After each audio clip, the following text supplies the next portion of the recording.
again. I was in a really interesting WhatsApp chat on the Thatcher Report WhatsApp. Yes, we have a WhatsApp group. If you're not Jewish and you're listening to this, you might be like, why? For some reason, all Jewish people are on WhatsApp, and I assume every other immigrant group in America is too. It's kind of amazing. But in any event, we have a WhatsApp, and it inspired this brief essay. So my friend, I won't say her name here. She's kind of private, but she was basically saying that, like, all the liberals. I use the word liberal, leftist, and progressive as synonyms. I don't think there's a lot of differences between these groups. So she was saying that liberals target Israel because they're lazy. It's just a quick way for them to signal that they have moral legitimacy for whatever else they're going to say next about their tax policy or something. Like, they're the good guys. That's what they mean when they focus so much criticism on Israel, or just say that they want to eliminate Israel. Excuse me. And I think she's right. It's definitely a shorthand. Anti-Israel, anti-Zionism has become a shorthand for the left and for some on the far right. But there's more to it than that. And it's more than just a shortcut. It's also a key belief in left-wing circles that Israel should disappear. And that's symbolic for an entire way of thinking. So metonym is a fancy word for that. But this idea of Israel seeking to eliminate the one Jewish state, which would entail the mass murder of 7 to 8 million Jews, that's a symbol that is working for liberals, and it's a pillar for their entire political movement. It's actually representative of a really important thought process that they've gone through. And my proof of this is that yesterday there was a vote in the House to stop arming Israel with donated American dollars. So that it's $3 billion. It goes to defense contractors in America. The money doesn't go to Israel, but then the products that the defense contractors make in America then go to Israel. So it's certainly a gift. Why Israel gets this money is it's related to the 1978 Camp David Accords, when essentially Jimmy Carter said to Egypt and Israel, Egypt was done fighting Israel. They've lost so many wars against Israel, wars that Egypt started for no reason. And then Jimmy Carter said, we'll give each of you $3 billion. And so you can feel secure and don't fight each other. So that worked. Obviously, the relationship between America and Israel has changed and evolved a lot since then, but that's the origins of the money. And like a lot of people will note, $3 billion is just not a lot of money anymore. It was a lot for Israel back then and for Egypt back in the 70s, but it's just not a lot of money. It's in a way, I think it's important. I want Israel to be armed to the teeth at all times. It needs the weapons to survive. Otherwise, it'll just be eradicated. But there was a vote to deny this money. A right-wing, a Republican, Thomas Massie, who's certainly an anti-Semite. He's very clear about that. I don't think he cares about neo-colonialism or trans rights for Palestinians. I think he just hates Jewish people. And Israel is the target, as we always have seen for the past couple of years. He sponsored it. Not a single other Republican in the House voted for it. But 103 Democrats did, but a little bit more than half of their caucus. It literally basically split the Democrats in half. It did not split the Republicans in half. That's just the record. Tom Massie lost his primary. Trump chose a different person to back, and Thomas Massie is going to be out of Congress. But the anti-Israel forces on the Democrats are growing. So why is this happening? What is going on here? Why are the Democrats doing this? And why? It's amazing how different it is from the Republicans. You just couldn't be more stark. And I'm telling you, this is all about identity politics. That was a term that was popular when I was in college in the 1990s. And that you can locate that in affirmative action policies, which are now called DEI. And then you can look at, and back in the 90s, there were starting to be women's studies departments at universities and various ethnic studies departments. There had been African American, Black studies, Afro studies. There's different terms at different universities from before then, but then it started to expand to other ethnic groups. Everybody gets their little studies department. In fact, at Stanford last year, there's now an Israel studies department, which required a lot of litigating to get to. I'm not personally a fan of that. I don't think there should be these sub studies department, but since there are, Jewish people felt like they wanted representation in that world. And Israel is certainly fascinating to study. But in any event, it's mostly for other minority groups. And affirmative action, no matter what you might think of it, and I know the Supreme Court says it's unconstitutional, but DEI is just a new form of affirmative action. This impulse has not gone away in the left. In fact, it's been strengthened.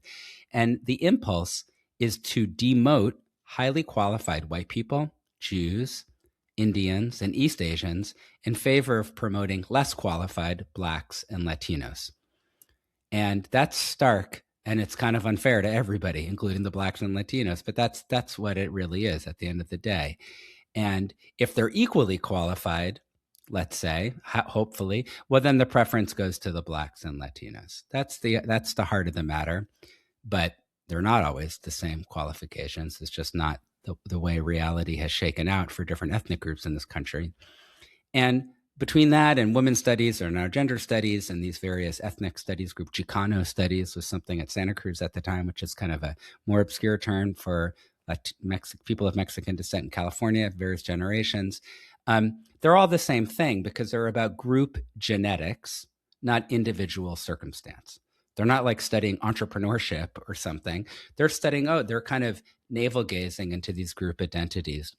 But what might have started as navel gazing has gone into a very dark place, which I'll get to in a moment. Now, this impulse to say some groups should have more priorities over other groups didn't come from nowhere in the 1990s, like with grunge music. It comes from the civil rights movement, which I've talked about before.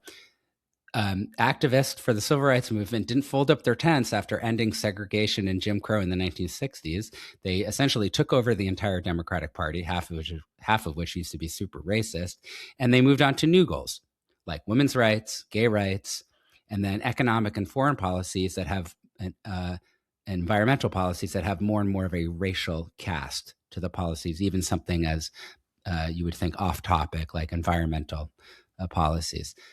Excuse me.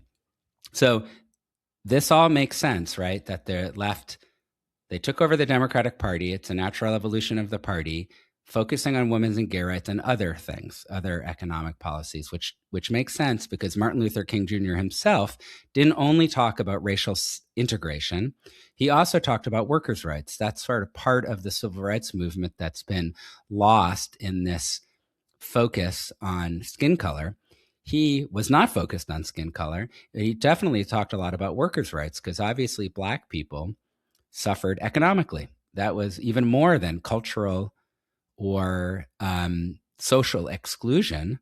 They suffered economic devastation, for lack of a better terms. And there's a really interesting arguments in the civil rights movement. Is it good to integrate for Black people? Is it bad to integrate? Integration can be really bad culturally because you lose your group identity and da-da-da. But the point is that the Democrats have changed.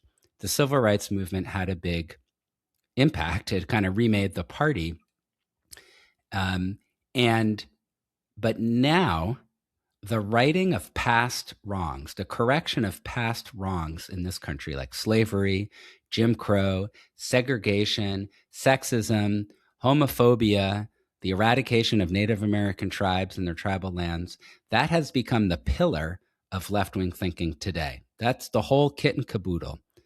Because the lesson they learned from successfully transforming America in the 1960s was let's keep going. Just keep it going. So they seek, because they were successful, which I've talked about before, the Voting Rights Act and the Civil Rights Act, as landmark pieces of legislation in the 60s, were bipartisan. It wasn't like they just snuck enough Democrats, arm twisted enough Republicans, and so they just barely got these votes. The society changed the same way that we've seen in our lifetime now, unless you're older listening to this, where marriage equality, it just changed. The country used to be super homophobic in the 1980s and 90s, and then it changed. And now it's much less homophobic.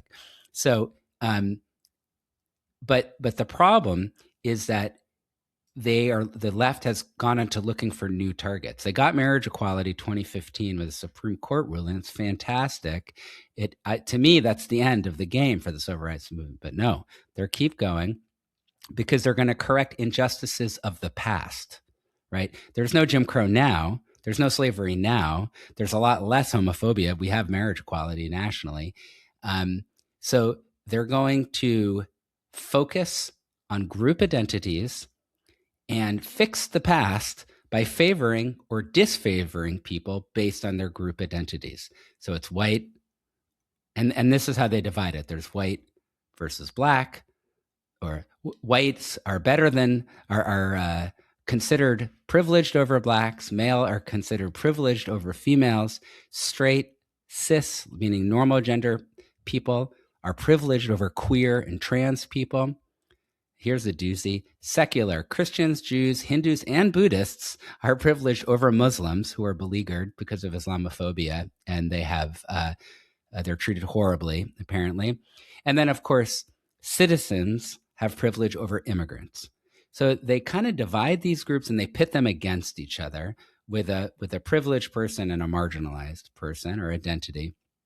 And once the left figures out what your identity is, they'll give you a better job, housing, a school opening, a welfare payment, a speaking gig. You'll get published. You might get promoted at your university, star in a Hollywood movie, or they'll just put you at the end of those lines if you're not in the right group.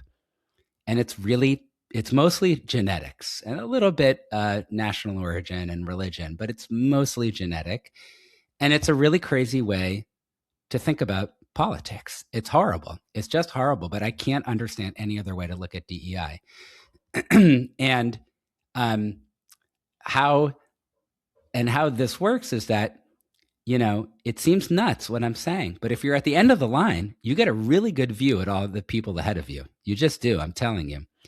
Now, speaking of head of the line, for decades, this kind of segregation, discrimination policies by the left, they went kind of unnoticed. I'm going to tell you, a lot of the white educated elites, who are almost all liberal by definition, if you look at their zip codes and their voting patterns and their party affiliations, generally white educated elites by now in this country are Democrats. They're kind of the only, they're the most thoroughly, consistently Democratic groups. They're all liberals. They were really comfortable championing this racialization of all policy because they were at the head of the line. Now, because we've had less class mobility as the years have gone on, these white educated elites remained at the head of the line. No matter how many DEI policies there were, they were kind of invulnerable to it. It didn't hurt them at all because they already had prestige and money. And it just didn't matter how many DEI policies Harvard creates. If you already graduated from Harvard and you're a lawyer or something, you're doing great. And you're like, okay, I just, it's like tokenism. Sure, I'll toss a bone to some black people and that might hurt some Asian people, but okay, it doesn't really matter because I'm a white educated elite. I already got my piece. I'm good. And because we've had less class mobility, there's just not a lot of movement anymore. So if you're starting at the top, you're just going to stay at the top. If you're starting in the middle or towards the bottom, you're just probably going to stay there too. Those are the people who got pissed off. But the white elites who write the newspapers and make the movies and run the Democratic Party and control all of the universities, they're like, what? Me worry? Like everything's fine. So another way of saying this is that while the view at the end of the line, if you're standing at the end of the line, you are pissed off. It's crystal clear what's happening at the front. But if you're at the front of the line, it's kind of, your view is a little comfortably hazy. It's not really worth it to look back. Just don't worry about all those other people. How do I know this? Well, like most American Jews, which newsflash, I'm an American Jew, if you didn't know, almost all of them identify as liberal. Just like you could say, if you look at somebody's racial background, their college, if they're white, if they're college educated, if they have a certain kind of white collar income, they're going to be, most of the time, they're a Democrat. Not always, obviously, and maybe look at region a little bit, but they're going to be mostly Democrats. Same for Jews. Jews are the highest voting group in America for Democrats are Jews, and there's some other groups like blacks and others, but we're really really loyal to the Democrats. A lot of Jews are educated, blah blah blah. A lot of Jews are secular. We're just kind of American with some cute cultural little oddities that we like to do in the spring and the fall, and maybe, I don't know, some foods or something, and some sense of humor or something. But there's not much there, and that's the majority of American Jewry. And we were, and I'm going to put me in this category because that's certainly how I was raised and how I used to be. We were also unaware of how bad the racialization of all policy was hurting American people, because we were kind of at the head of the line. It's like, well, why would you look around? Like, you're good. But after October 7th, when the Hamas and Palestinians invaded Israel, and then the left on October 8th started to coalesce around the Palestinians, now they're totally there. I mean, just looking at the vote, it's half of the House, and the Democrats are voting to essentially defund the police for Israel. That's not just a couple of college kids running around in Times Square on October 8th. The left has coalesced around Palestinian national policy, which is a really simple policy, and they're very, very clear about it. Step 1, eliminate Israel. Step 2, establish a Palestinian Muslim state.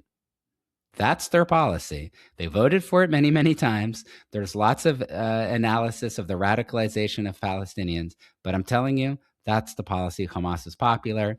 If the Israeli army withdrew 100% from the West Bank, within a few hours, like what happened in Afghanistan with the Taliban, within a few hours, Hamas would take over. They would kill all the Palestinian Authority leadership, and they would take over, and they would have the people on their side, because they have a product people want, which is step 1, eliminate Israel. This is the Nakba. This is all the bullshit that they talk about. And step 2, then you establish a Palestinian Muslim state. And that Palestinian Muslim state will not have a gay pride rally in June in Ramallah. I hate to burst your bubble. So younger, more refined liberals, which call themselves progressives, but that's just an inside baseball term for the left. It's just a hair splitting to distinguish themselves from their centrist elders, but they all believe the same stuff. They were chanting back in 2024, from the river to the sea, globalize the Intifada, and they're very, very clear, we don't want no two-state, we want all of 48, referencing 1948, the year that India and Israel extracted themselves from the British Empire and became separate countries, independent countries. We don't want no two-state, we want all of 48, were the chants. Those are chants in American universities, but that's the sentiment coming from Palestine. So keep in mind what that means. That's not saying coexistence. That's not saying two-state solution. That's for mono-existence. There is a winner and a loser. And you just look at the graveyard to tell. Whoever's standing is the winner. Everybody else, yeah, you get it. So I think that the left-wing focus on group genetics, on identity politics, inevitably turns into a hate movement. I just don't think you can do it any other way. What had been, like, again, from my perspective as a guy born in the 70s, it used to be this kind of innocuous, let's get more Black people jobs in corporate suites and in the Oval Office if we can, from the early 2000s. That's now hard, and that sounds kind of nice, I guess. I think maybe you should ask the Black people what they want to do. But okay, some of them want to get MBAs and they want to get in the corporate suite. Certainly, there shouldn't be any discrimination against them. That's not good at any time. But that kind of nice guy sentiment turned into white people are evil, especially white, straight, cis men. They're bad. They're just kind of suspect. Black people are good, especially Black, queer, trans people. And the left even invented these really creative terminology, BIPOC, LGBTQA+, things like that. Those are not maybe quite as popular anymore, but the LGBTQA+ is not going anywhere apparently. But they even created terminology to helpfully help you distinguish which groups are good and which groups are bad. And this is all really reductive sounding, but I do think it's how the left works now. Now, what's interesting to note is that some activists, and a lot of Jewish people have been wondering about this privately, some activists, like the Democratic congressional candidate Daraliza Chevalier, have converted to Islam.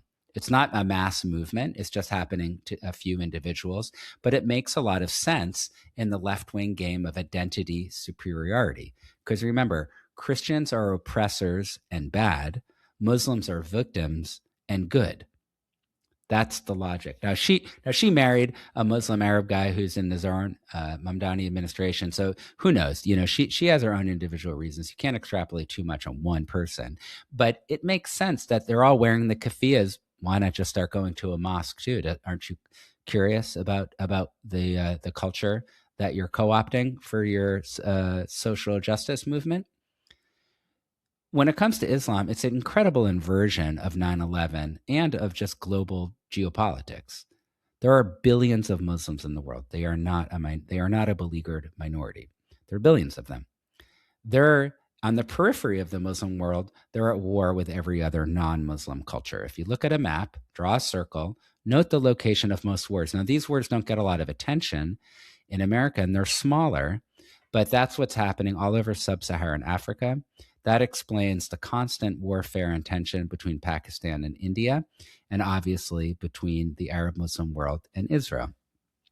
You can think about Chechnya. You can think about the Uyghurs in China. You can think about, sometimes they're defending themselves, but in general, the Muslim world has always, as long as Islam has existed, has been in violent tension with any other group on the periphery. We just are far from that for now in America, but and then of course you can see what's happening in Europe with immigration. That kind of makes it an even more interesting phenomena.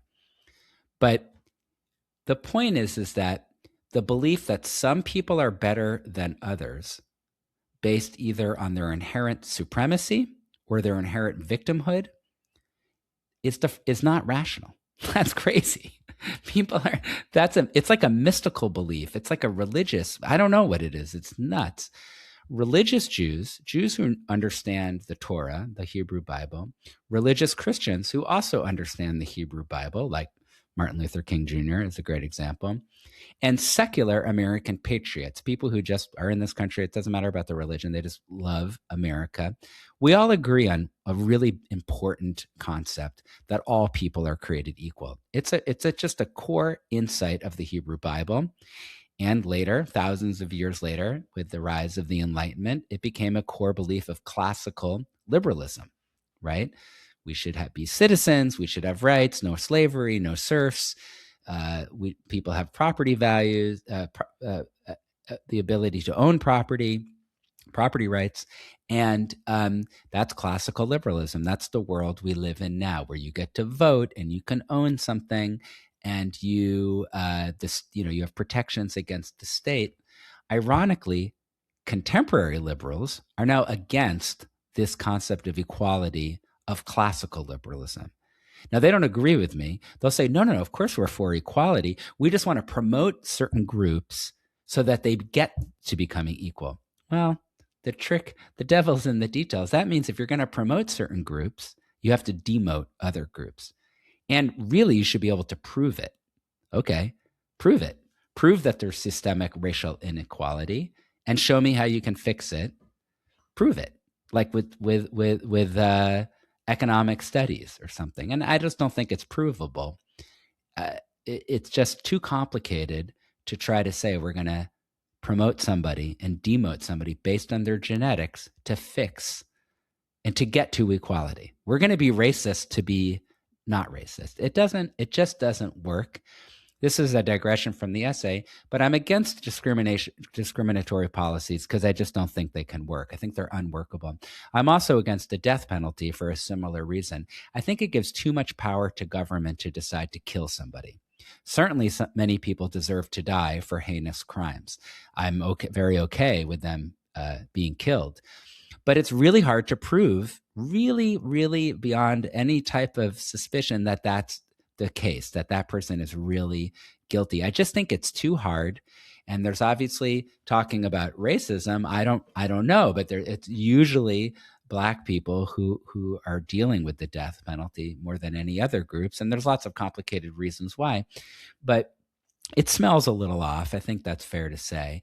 And it's such the ultimate penalty is taking away somebody's life. I just don't trust the government enough to give them that power.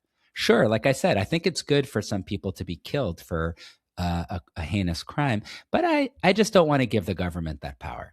I'd rather give them the power to lock the person up for life, which is a very severe penalty. And I just think a jury, a judge, they're just people. They can make a mistake. And they shouldn't have, it's too much power. It's too hard to determine, in my opinion. And obviously Catholics and other religious groups agree with me. And it's just, life is too sacred. You just don't trust a bunch of people in a room to make a decision about it. That's how I feel about discrimination. It's so important to be equal, to be treated equally, that I'm just not going to give power to a bunch of people to tell me, oh, all X people get promoted over Y people. No. Even if the X people suffered terribly in the past, they don't get something special now. We should just all be equal now and just have no roadblocks against the X people. Get rid of all the roadblocks, get rid of anything that would harm them, of course, because nobody should be harmed. That's the principle. So this mystical belief of the left that they can elevate some people goes against the real core of Western values. Right, ancient Western values stemming from the Hebrew Bible, and more, post-medieval Western values coming from classical liberalism and the Enlightenment. But since liberals are against all that, they're like, well, we certainly don't want the Hebrew Bible. Screw those guys. And we definitely don't think all people, well, maybe people are equal, but we're going to tell you which ones are victims and oppressors and all this stuff. And we're going to resist, and we're going to Black Lives Matter, but the other ones don't, which I know is not the original intent of that term, but it got there really quick. It kind of creates the left has created like an Ouroboros, that snake that eats its tail.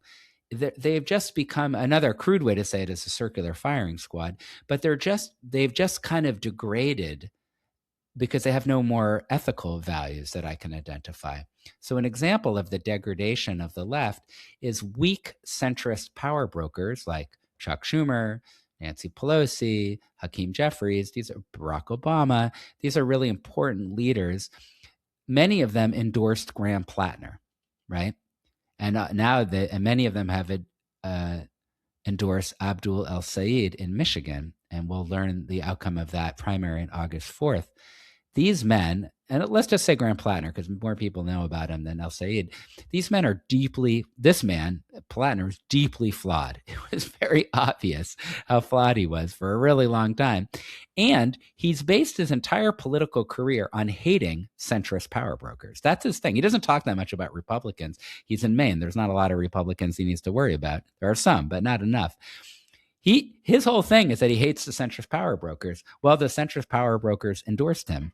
And then, of course, they rescinded the endorsement because they were humiliated by his behaviors that you just couldn't deny anymore. But nevertheless, that's a very weak picture. That's the snake eating its tail. It's really, really crazy. Organizing humans into groups, determining which groups are more or less deserving of promotion, that's the definition of discrimination.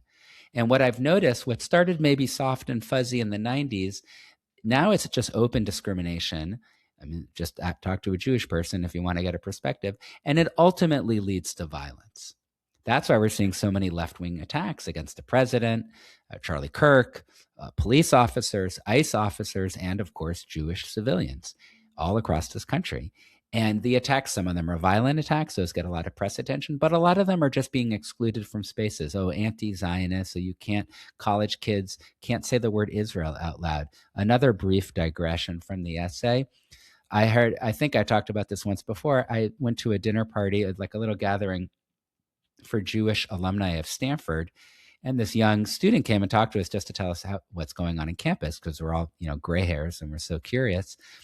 He talks on and on and on of how great everything is on campus. And at the very end, he says, oh, but you can't say out loud, I went to Israel over spring break. You just can't say that. You would just be targeted.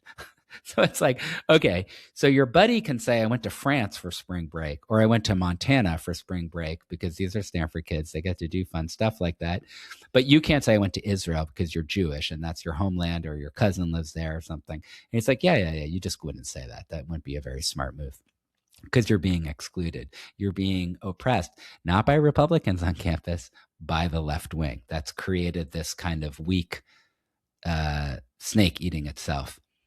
Now, the biggest irony of this whole situation is that discriminatory thinking is what the left was rallying against in the 20th century, which culminated with the very successful civil rights movement and then subsequent movements for women equality, and then finally marriage equality for gay people.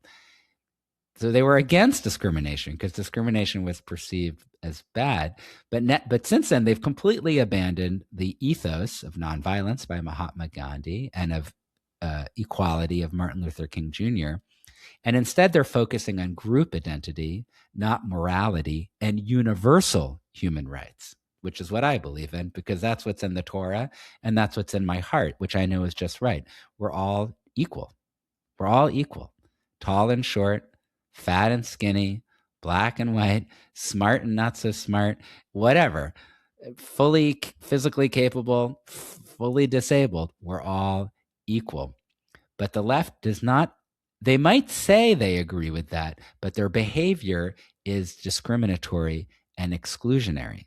And it's really terrifying to watch because it just leads to violence. That's the natural conclusion of discrimination, is to kill people.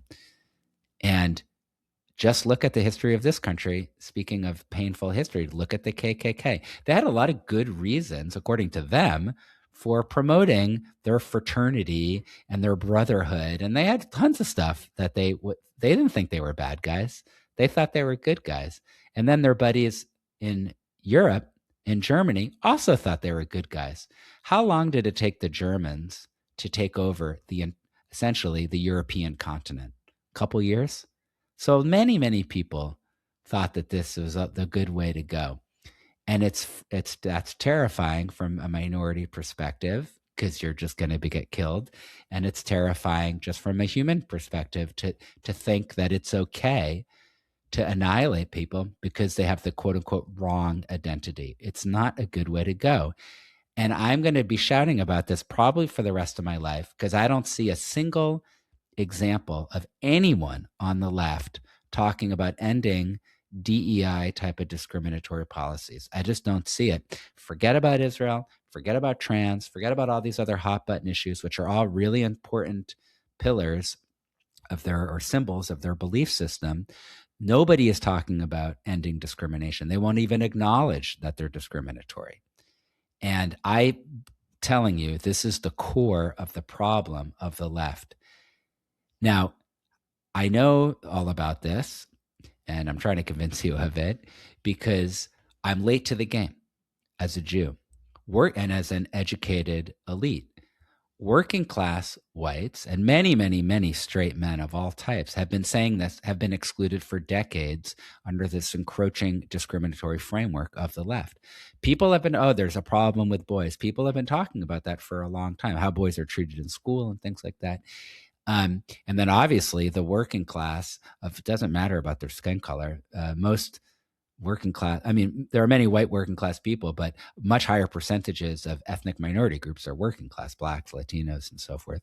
And they have been screwed in this country. In part, it's because of NAFTA of the 90s, but it's also related to this identity politics. That NAFTA started around then.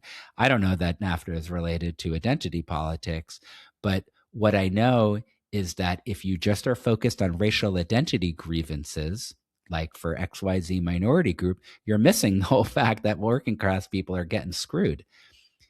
Well, I didn't notice either until the left targeted me for being Jewish. And I, you've heard my story if you've listened to past podcasts about how that impacted me. Not physically, really. I wasn't threatened with violence very often.